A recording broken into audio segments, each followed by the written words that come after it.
Hey, this is Erin Lindstrom, and you're listening to Thank You for You.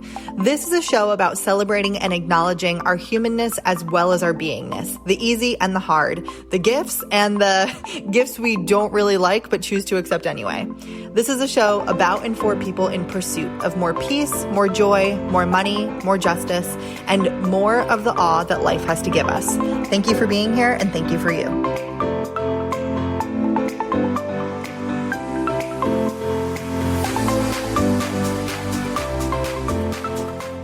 Hey, it's Erin, and I am so excited to share today's conversation with you.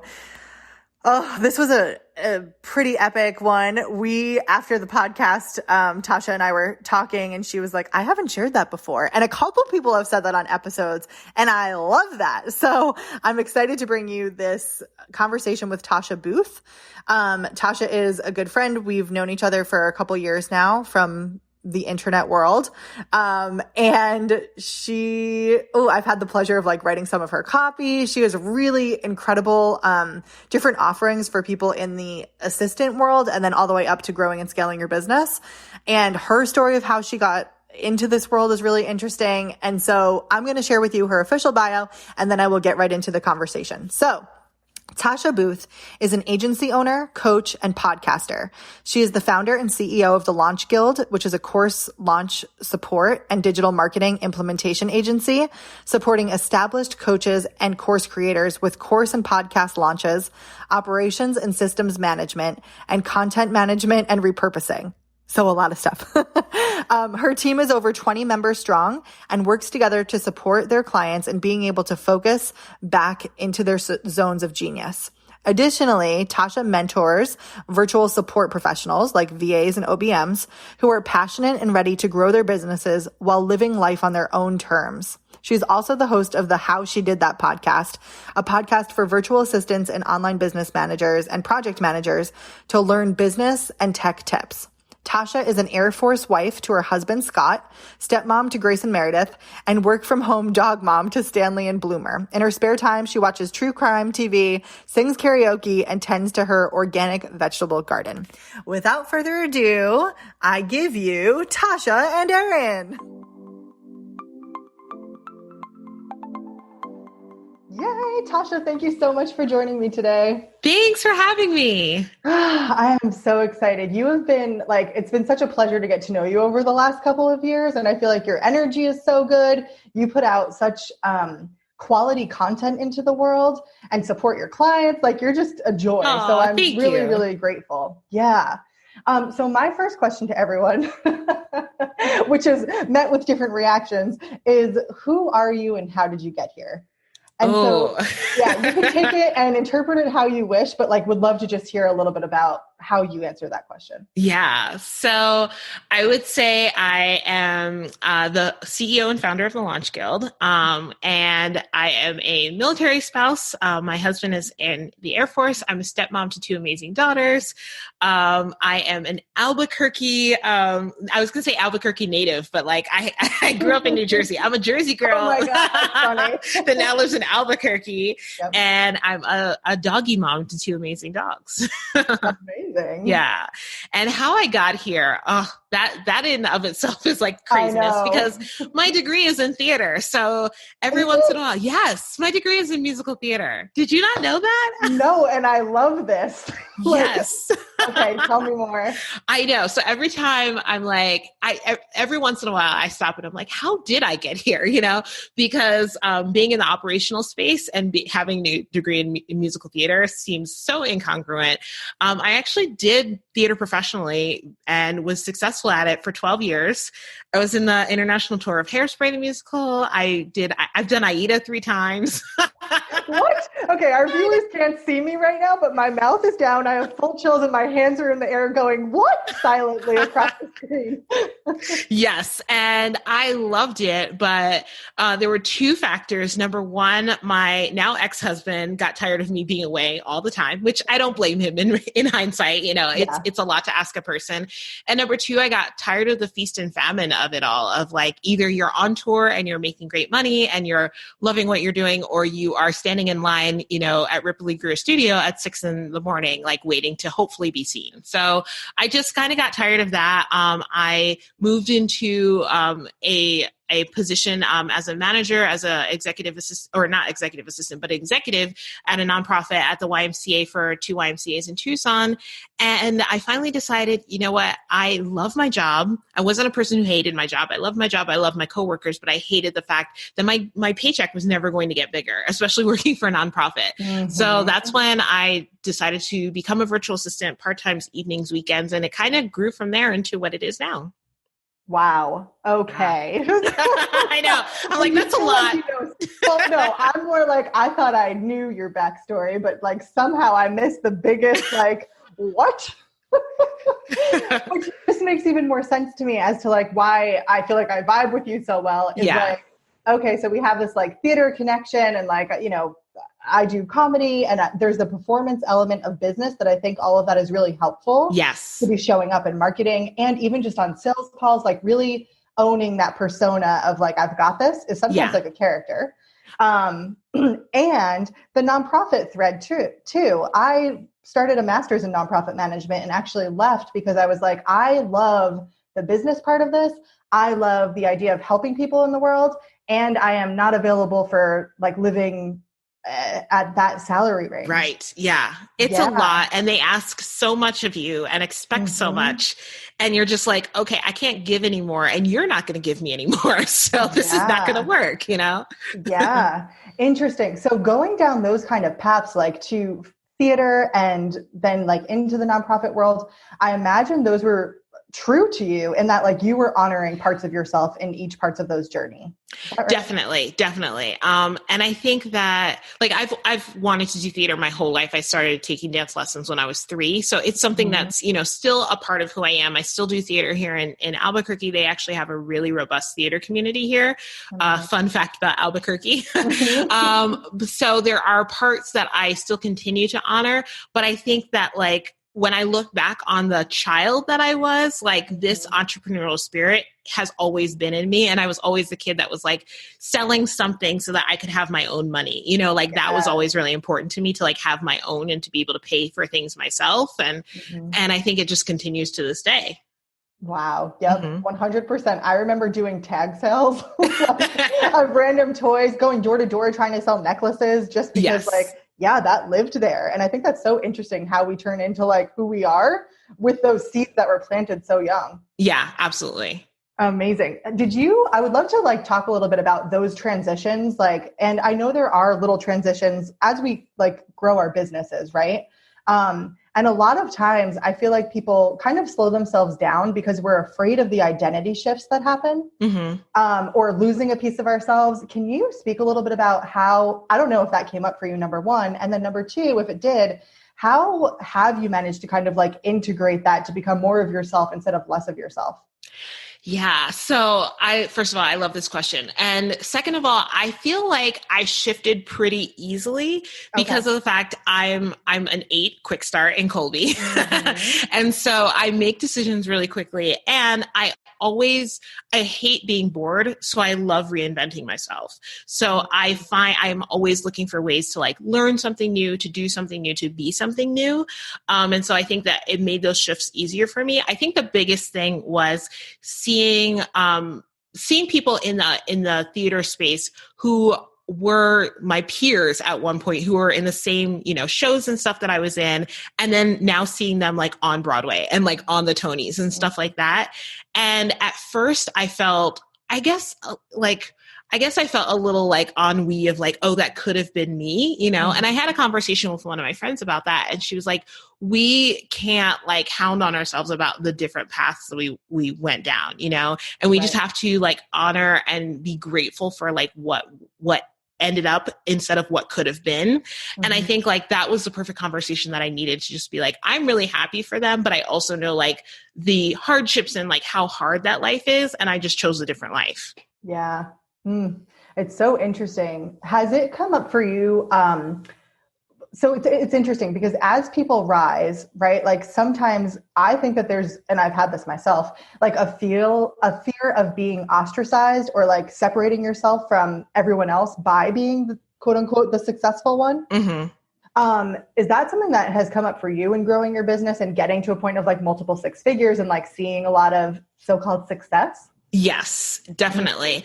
And I feel like it's less about other people like feeling that way. And it's more about like me being careful of that. And so I have to be careful that I'm not censoring myself and like my own success. And that I'm still able to like celebrate, you know, in public my success instead of feeling like, well, if I celebrate the fact that I'm successful, like so-and-so is going to feel bad, you know, I have to remember that I'm not in charge of their feelings. And if they're actually my friends, they're going to be excited for me.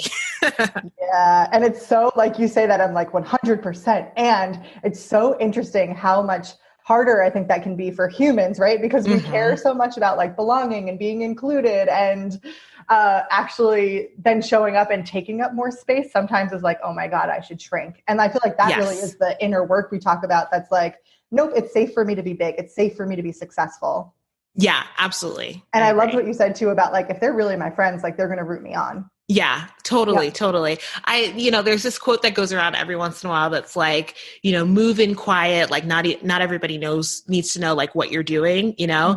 And the antithesis to that quote that I saw, I don't know if that's actually the word, but I'm going to use it, was like, you don't like, if you have to move in quiet to like fit in, they're not actually people that are looking for you to be successful. Like your real friends will like be excited for you as you move loudly and be big in the world. Yes, I love that. And I think that's one of the cool things. So you and I both run programs where women and maybe a few good men, but mostly women are in community kind of like doing the work of business building together. Yes. Can you talk a little bit about like what you see as the power of like being in community and learning alongside other women?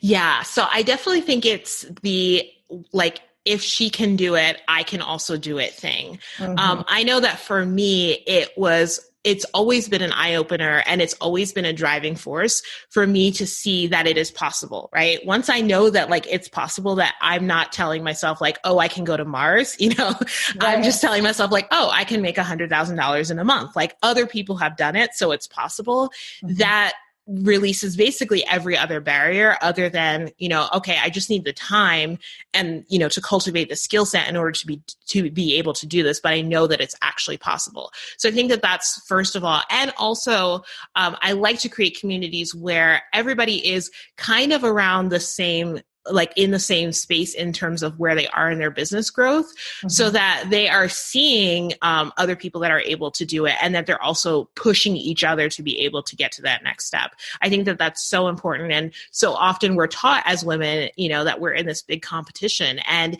even in one of my groups, so one of my groups is called Booked and Balanced, and it's for established virtual assistants and online business managers and project managers. And one of the women, I had one of my one-on-one coaching calls with her, and she was like, I was telling my mom about, you know, our group and everything and the type of women that are in it. And my mom said like, so you're working with your competition, you know, like you're a mastermind with your competition. And she's like, no, there's like space for us all. There's room for us all, you know? And I think that when we eliminate that competitive side of us and activate there is room for us all, like we all end up winning. Right. Oh, I love that so much. And I feel like too, even that competitive energy, like, yeah, we can use that, but like, let's use it to take down the patriarchy. Right. Yes. Yeah. Like we're actually quite powerful together. And that comes up for me too, because it's so interesting. A lot of times, like in this world, we have similar skill sets, and especially people who are mentoring other people, you know, like, you know, you have a few years, and I find myself, I have people ask me like, how do you write copy, like for people that you're technically like competing with? I'm like, oh yeah, because I'm not for everyone. Yeah. like I'm more than happy to do that because it's just like the skill that I have and like using the language and like, we can all win here. Like yes. That's a scarcity mindset, I think, versus like the abundance mindset of like, yeah, let's fucking, not oops, but Like, let's do this though. And like, we're in this together. So how can I support you? Absolutely. Yeah. Yeah. I love that you bring that energy to your groups too. I'm wondering if, so as you've kind of like navigated and put different programs out there, and it sounds like really, do you feel like you've become more of yourself as you continued going? Definitely. Definitely. And I think that like different aspects of myself have had to work harder or stronger or become stronger, as I'm going and everything. I know that like the operational side of things was where I kind of started in my business as a VA, but that's not really where my true strength lies. My true strength is in creating connection and networking and, mentorship and leadership and those sorts of things. And now that I'm fully in the CEO seat of my business, of the Launch Guild, I really get to lean into my strengths in a different and more exciting way. I love that. And I think it's so cool how, again, we kind of have this world where you can start with your skill, like use it and like use that talent, use that gift, and then you get to kind of like grow and evolve as you go. Yes. It's so cool. Have there been things that you feel like you've had to like, maybe lessons from that outside world into the online world that you've kind of had to like unlearn or work through? I think mostly the employee mindset piece has been one that like I quickly got over because one of the things that I think I've done well in this whole journey is I've always had coaching from like month 3 of my business. And so I definitely have had coaches who have helped me over that hump, but just moving from the like asking permission to leading with the decision. Like I am the decision maker, instead of like asking and waiting for that permission to be given to me. I think that that's a hard thing for any service provider because we are mostly in the support seat, and definitely from somebody who's come from like corporate America or something like that to move into the online space and to move into the seat of CEO of their business. Oh my gosh. Yes. It's so important too. And such an interesting thing. I think, even because there's so many decisions to make in your business, yes, and there's no right way to do anything. Like, you know what I mean? Like there might be best practices and there are strategies that can work really well. And there's a million strategies that can work really well. And it's up to you to be like, I'm going with this one. Yes, exactly. Three and creating a hybrid, but like, it's not always like cut and dry, right? It's right. Like, oh, what will work for me? Yeah, exactly. And I think that that's the fun in it, that you get to build this thing exactly the way you want it to be. And you get to like really step into creating the life that you want to live. But at the same time, like there can be so many distractions in terms of like, well, this is how you should do it. And I think that really accepting like, okay, this may be the best practice. And how can I make this best for me too at the same time? Yeah. Do you feel like you bring that into your like coaching or coach advising, I call it sometimes? Like, is that the kind of coach you are? 1,000%. I recently just launched a new program called Agency Thrive Mind, and it's for agency owners or those who are building agency model businesses. And a lot of what I got questions about was like, well, Tasha, I don't want an agency the size of yours because I have a team of 22. That's pretty big at this point, right? Yeah. And I'm like, I'm not trying to get you to build a team that looks exactly like mine. I want you to build a team that works for you. The goal in it isn't to have 22 people. The goal is for you to be able to fully step into your CEO power, within your agency. And so when I first start coaching people, like the first question I ask is, how do you feel about your business? And the second is like, what do you want this to look like? And whatever you want that to look like, we're going to honor that. And we're going to create a success path that honors that for you, not something that like I want it to be, because I'm not in your business. I'm not running it. Yep. 100%. Yeah. I love that. So going like a little to the left here, I would love to hear like, so I find it so fascinating. I have 2 kids and I know you have 2 stepchildren. Like, do you feel like the way you show up in business is similar to how you show up like in your home life? Ooh, I don't know.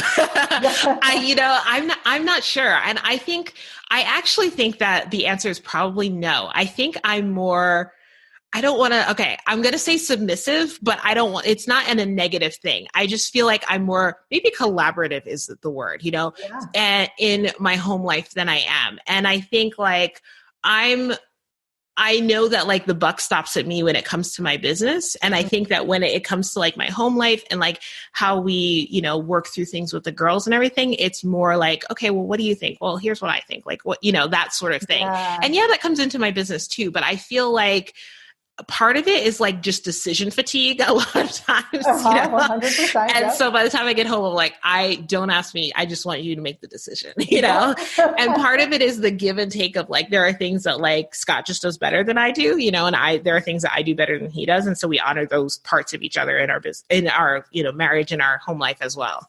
Right. Yep. That makes total sense. Yeah. What about as far as like your coaching style and your parenting style? Do you feel like there's a lot there? Yeah, I definitely feel like there is the coaching style in terms of like, well, what do you think about this? You know, some of my coaching clients, they like hate that I ask them that ad nauseum, but I'm like, but I don't like, I want to give you my opinion, but first I want to make sure that you've checked in with yourself and made sure that like you like, cause you usually know the answer, right?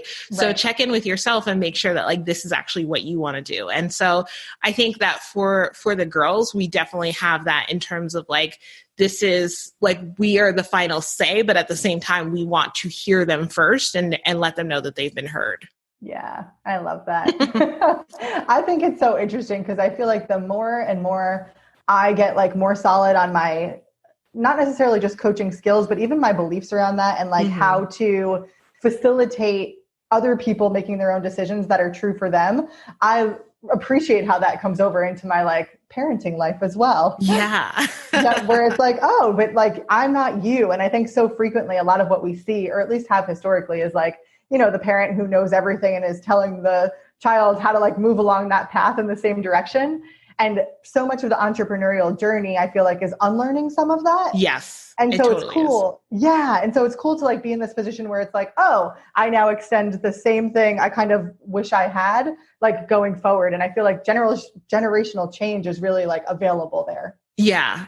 And, you know, like, even when it comes to what the girls see and how they see me show up in my business, like, you know, they don't live with us. They live with their mom in Chicago. And so my husband flies out once a month to visit them, but like they're only at our house maybe like 3 or 4 times a year. And so I didn't even really know how much they were noticing like me and my business and my journey and everything until they like made Mother's Day cards for me like last year. And Grace, our oldest, who's 13, she wrote in the card, she's like, I love watching you be a strong woman business owner. And I was like, oh. I was like, chills. I know. And I was like, I didn't even know she like knew exactly what I did, you know? Yeah. But yeah, it was first of all, such a testament to like, our kids are always watching, you know? And then we are always teaching, like whether we realize it or not, we're always showing them like what is possible for their lives. Yeah. It's so beautiful. And that brings me like right back to that feeling of like being ostracized and being scared to kind of like show up and shine and like share our wins. Most of the time, what I find that's happening, or at least what I've seen, what I have evidence for now, is that the people I'm most scared of like judging me down the line instead will be like, you really inspired me, or like, this is what I'm doing because I saw you do that. And it's like, oh God, if I like had kept keeping myself in, like that doesn't help anyone. Yeah, exactly.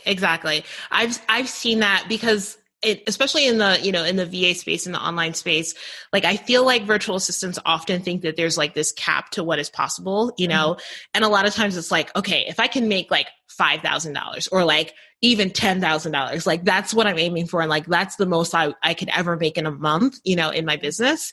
And so I was worried for a while about like in my Facebook group about, you know, sharing like the wins that we're having at the Launch Guild, because I was worried that they would seem so ridiculous, so huge that people would be just like, well, I'm never going to try because like, there's no way I can get to there. And it was the exact opposite. When I started sharing our wins and being, you know, upfront and honest about like where we were now and where like my goal is in terms of like revenue and where we're headed in the Launch Guild, people were like, oh my gosh, like that's possible. Like, okay, now I know it's possible. Let's do this, you know? Yeah. It almost gives people like quietly like permission in a way, not that they needed permission, but sometimes we have that, like we're waiting for it. And I feel like a lot of times when you see that, it's like, okay. And I feel like that comes right into your branding and your podcast of like how she did that. Yeah. you really are the example for so many people of like, okay, it's possible. Yeah, totally. I love it. How has it been like, if you're cool talking about money a little bit and like receiving and creating like beyond what most people think might be possible, right? Yeah. How has that been for you? Like, is it an easy journey of like receiving more and more? Do you struggle with it? Like, what's that like? I have struggled with it and for a number of reasons. So first of all, we're going to deep dive here, Erin. I love it. But so yeah, I was a pastor's wife for 10 years. So, did you know that about me too? No, yeah. Conversation. Yeah. So I've been previously married and I was married for 10 years and, my ex-husband was a youth pastor and then an associate pastor. Okay. And I will say to this day, he is an amazing man. We're just not great for each other, but he is an amazing human being. But one of the things that made us not great for each other is he like wanted to be a missionary. He loved that life of like poverty and service, and I love nice things. And so, for a long time, I thought that it was wrong to want more, to want all of those nice things. And like, I did not have my first like couch that wasn't like a hand me down or like bought secondhand until I got a divorce and moved across the country and like moved into my own apartment, and bought my own first couch. And I was like 33 years old by then, and so I think having to unlearn that and having all of like this new wealth, basically, I'm going to say wealth because it's wealth for me, having this new wealth and having the ability to like buy the things that I actually want instead of like the cheapest of the thing, was a hard journey for me. And it's still something that I'm unlearning. And, Amy, my CFO, like brought it to my attention in that when I have excess or extra money, I find ways to either spend it or give it away, and I'm still working on that. But I'm starting to realize like it's okay to either keep it and just have it on hand, like to save it, or to enjoy it and not feel like wrong for enjoying it, and the fact that I can still be even more generous because I have more to be generous with than if I'm just not have any money, basically. Yeah, 100%. I find it so interesting, all of the feelings around money. And because I very much relate to what you're saying, where like right now I have more money in my bank account than I've probably ever had. And it's like, ooh, what do I spend it on? And I find myself kind of going back and forth between like, spend it on nothing. We have to keep it. Like, yes. And the other side of me is like, here's my list of the things I could blow it all on right now. And just kind of like observing myself and those feelings that come up. And then like the self-talk around it, I find like that takes energy, and it's definitely different than it used to be, but it's so fascinating just to kind of like watch that change and evolve as I change and evolve. So yeah, I love hearing that. And thank you like for sharing. Absolutely. What do you feel like if there are people who are listening, who are kind of like starting these changes and starting to maybe question the ceilings that they've put on themselves, and starting to receive more, do you have like words of advice or wisdom as you're kind of like navigating those changes? Yeah, I would say find ways to celebrate as you're going. So one of my coaches who was so helpful and instrumental in like me enjoying receiving more and having the capacity to receive more, she would have me like articulate how I was going to celebrate every single time I hit a new milestone. So I think that that's super helpful. And also having people around you that are going to be rooting for you. So just finding that core group, and really embracing them. And I've been so grateful, like this year especially, I've found a couple of groups who are just like, some of us are making $10,000 months and some of us are making almost $100,000 months. And we show up for each other and we celebrate each other throughout the journey. So I think that would be the big thing. And then also, like I was saying before, just making sure that you're looking around you to like, who is doing it, and if you can find somebody else who's done what you are trying to do, that is evidence that it is possible. So it is evidence that it is possible for you. Yep. Oh, so good. And it's so interesting to me too, just that like $10,000 a month and $100,000 a month actually like aren't that far away from each other sometimes. You know what I mean? Like that can be 5 years or it can be 5 months. Like you just never really know. And it's up to like the person and how you're playing and what's happening. And like, oh, there's so much possibility there. So celebrating was like a big thing that came through in all of that. What does celebrating like mean to you or look like to you? So it can be all kinds of things. I've done celebrations where, my husband and I have gone away for a long weekend. We usually do that after like a launch of some sort. So when it's been, kind of like a pressure cooker time in my business, I like to release that pressure by like going away, doing something like that. Or it can be paying off something. So I, this year, have been really trying to pay off debt. I turn 40 next year in March, and my goal is to be debt free other than my house by my 40th birthday. And so some of that celebration has been like, okay, I've got a chunk of money. Let me put it towards this, or let me just like celebrate the fact that I'm closer to being debt free. So that celebration can be, big or smaller in between, but I just like taking a minute to like enjoy the moment. And that's really hard for me. I'm an Enneagram 3. And so I always want to just be, I always just want to be like, okay, what's the next goal? But yeah, I've been really intentional about slowing down and just like enjoying the moment and doing something that makes me enjoy it. I love that. I think it's so important to just kind of like be present with what just happened. Because so many times, especially as achievers and entrepreneurs, we're like looking for the next thing, which is a strength of ours. But by doing that, we also sometimes like miss the like, oh my God, you accomplished all of this stuff along the way. Yes, totally. And last month when we had, our biggest month to date, Jay Lorraine, my director of operations, she voxed me and she was like, you just need to calm the F down and sit in this and don't create a new goal yet. Just enjoy it and realize how amazing what you've created is. And I'm like, okay, I think I could do that. Yeah. It's so funny how we have to like be supported even in slowing down. I think that's one of the gifts of having a coach too, is like having someone outside of you who's witnessing all of it happen, and not just in the hard times, but in the good times being like, okay, like, do you remember when you thought that was impossible? Do you remember when you were just starting that mission? Like, yes, it's so incredible. Yeah. Oh, I love it. All right. I have one more question for you, if that's okay. Yeah. When you may or may not have ever thought about this, but if I were to ask you, like, what do you think the grandmother kind of like crone version of you is like? Ooh. Yeah. Who do you think she is? I think she is somebody who's got a little bit of spunk in her and who is just like loving life, like really, really enjoying and traveling and just participating. I love that word. I'm going to like settle in the word participating in life. Yeah, that sounded like, that's juicy. I love that, the idea of participating. Oh, so beautiful. Well, Tasha, thank you so, so, so much for your time and your energy and for sharing all of this. I feel like this was such a good like conversation with such interesting perspectives, and I just really appreciate it. And thank you for you. Oh, thank you. I always love talking to you, but I love this.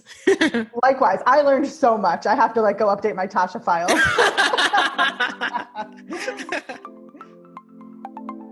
Hey, it's Erin, and I want you to know that you matter. Everything you're doing and everything you've done, it all matters. It all counts. Because you are important to the people around you, your family and friends, your audience, your clients, and quite honestly to the world. Whether you're changing lives on the front line or changing lives while you're changing diapers, your presence matters. Every life you touch counts. And from just one interaction, there can be infinite, meaningful effects. And for that reason, I want to thank you for showing up and doing the work to be with yourself and share your light and your gifts and your love with those around you. If you want support with any of this human being stuff, you're always welcome to join me inside of my coaching membership, Human Being Club, at humanbeingclub.com, or follow along with me on Instagram for more behind the scenes silly stuff at Erin Lindstrom. Once again, thank you for being here, and thank you for you.